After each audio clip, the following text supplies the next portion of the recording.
Well, the head of the Texas Department of Public Safety, Stephen McCraw, described on Tuesday what happened in Uvalde as an abject failure. He gave a minute-by-minute breakdown of what happened on May 24th in the shooting at Robb Elementary School to a Texas Senate committee meeting. He said 3 minutes after the suspect was in the school, there were actually police officers on site. After 19 minutes, there was a ballistic shield on site. Students were already calling 911 and gunfire could be heard at this point.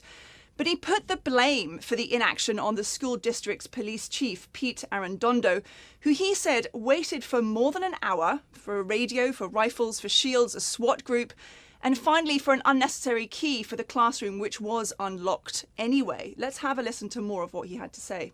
3 minutes after the subject entered the West Building, there was a sufficient number of armed officers wearing body armor to isolate, distract, and neutralize the subject.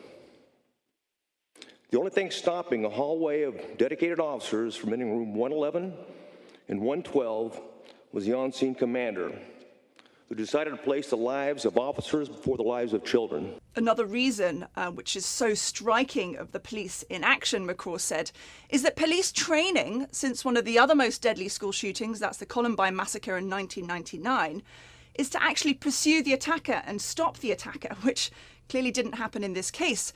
Arredondo actually gave testimony on Tuesday at a different location behind closed doors to an investigative committee.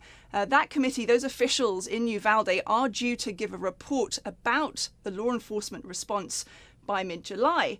At the same time, Senate negotiations are ongoing for a possible change in a federal gun law. Republicans generally favor looser gun laws and the ability for people to protect themselves. Democrats want to tighten the rules. There is a thought, though, since Uvalde that there can be an agreement that the senators can come together and agree on something before they go away for a holiday for 2 weeks. 2 stumbling blocks, though. One is the boyfriend loophole, calling for people who have a domestic violence history not to be able to get guns. The other is the red flag laws, which essentially allow law enforcement to seize weapons from people that are a danger.